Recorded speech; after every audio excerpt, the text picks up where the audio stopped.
Olha só, as bolsas asiáticas, em sua maioria, fecharam a quarta-feira no positivo. Já na Europa, o mercado também iniciou os negócios em alta. A gente vai analisar o cenário do mercado com o Eduardo Velho, que é sócio-estrategista da Equador Investimentos. Oi, Eduardo, bom dia para você. Muito obrigada por aceitar nosso convite, participar ao vivo do Agora com a gente. Esses números, eles serão referentes ao primeiro trimestre, mas eles vão captar apenas os efeitos das primeiras tarifas, né? O tarifaço mais amplo começou em abril, então esses números devem vir a ser ainda mais negativos do que esses dados que vão ser divulgados daqui a pouco, né? Bom dia para você. Bom dia. Bem, exatamente. O impacto da guerra tarifária, geralmente, né, historicamente, é aumento da inflação, a economia perde fluxos comerciais, as economias ficam com mais volatilidade, você prejudica, inclusive, a previsibilidade dos investimentos, né? Agora, o Brasil está se beneficiando um pouco disso, né? Nos últimos dias, houve um ingresso aí de quase 8 bilhões de reais para a Bolsa aqui brasileira, né? O mercado lá fora percebendo que vai continuar essa volatilidade, mesmo com essa isenção aí nas tarifas das montadoras americanas, né? Porque beneficia as montadoras americanas, o mercado ainda vai ficar muito volátil. Então, o mercado está preferindo aplicar um pouco no Japão, na Europa, no próprio Brasil, né? Nos emergentes em geral. Então, veio uma grana agora, um bom volume de recursos, que isso está beneficiando, inclusive, a desvalorização do dólar aqui e uma revalorização do real em relação às moedas, né? Agora, Eduardo, toda essa expectativa criada, né, já deve ter provocado já provocou uma freada grande ali na economia dos Estados Unidos, né? Inclusive, tem muitos empresários já pressionando Donald Trump, pressionando para que as coisas mudem, e isso não está acontecendo de fato. E essa confiança deve se perder cada dia mais, ainda mais com a divulgação do resultado do PIB de agora, que deve sair daqui a pouco, e também dos próximos trimestres, não? Exatamente, são duas questões importantes. Primeira questão, os indicadores de confiança de Michigan, indicador de confiança do Conference Board, que atingiu ontem um dos menores níveis históricos, né, já mostra claramente a própria essa imprevisibilidade da guerra tarifária. Você está gerando uma queda esperada da atividade econômica americana e maior probabilidade de recessão. E, claramente, você tem pressão dos empresários e, justamente, está tendo até uma queda da popularidade do presidente Trump.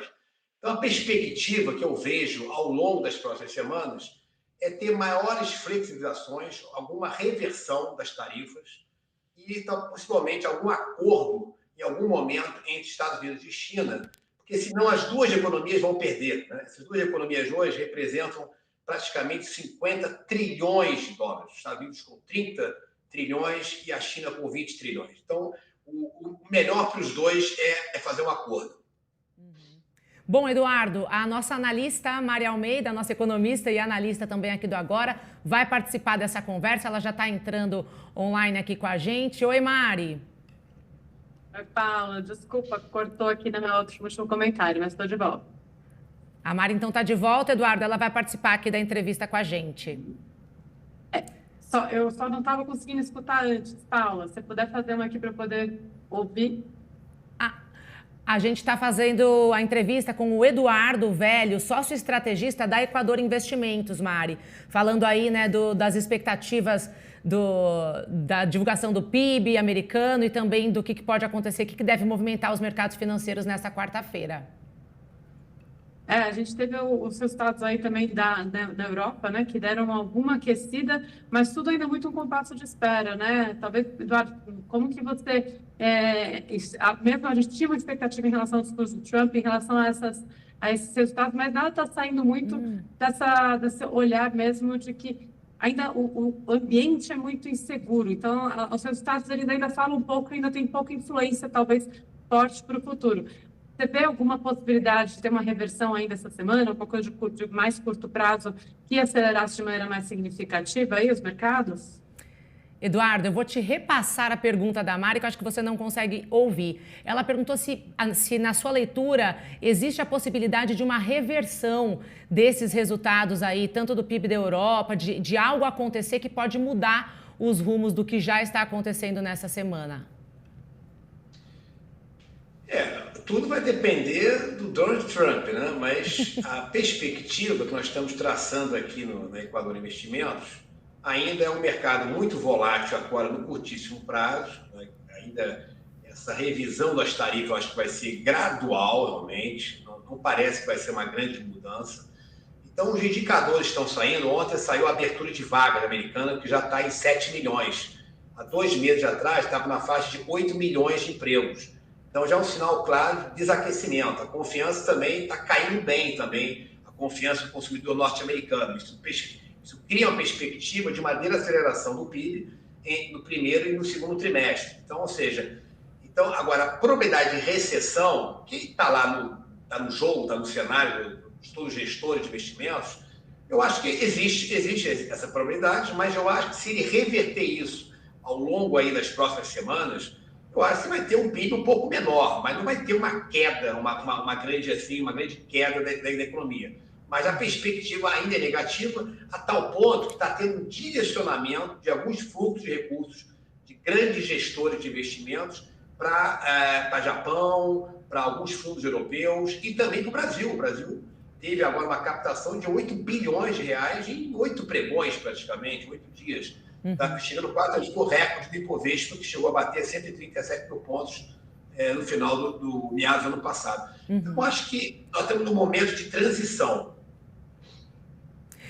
Bom, os sinais já estão aí, né? Você estava falando, a gente está num momento de transição e pode haver algumas oportunidades para o Brasil em relação a todo esse tarifaço, inclusive é o que a gente já está vendo acontecer no campo do agronegócio, não? Queria que você contextualizasse um pouquinho isso. Claro, é difícil falar, vamos aproveitar oportunidades diante de uma guerra comercial que está prejudicando o mundo inteiro, mas num tipo de crise como essa, ainda assim dá para se aproveitar para tirar um pouco de vantagem na parte agropecuária principalmente.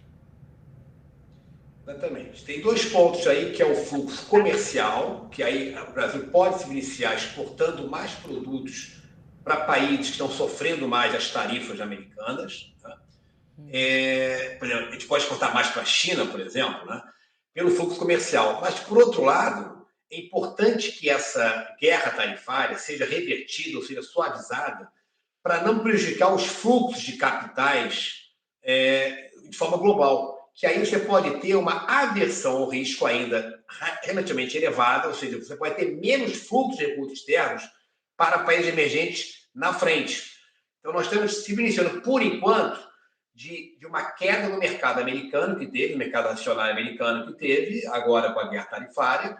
Houve dinheiro agora que entrou agora no Brasil, agora nos últimos dias do pregão, agora de abril, mas é uma situação ainda, digamos assim, temporária. O Brasil ainda tem problemas para enfrentar, que é a inflação, os juros reais ainda vão ficar elevados, as taxas de juros do Banco Central ainda vão permanecer elevadas por um bom tempo, e a situação fiscal brasileira é de uma dívida ainda relativamente elevada e em rota crescente.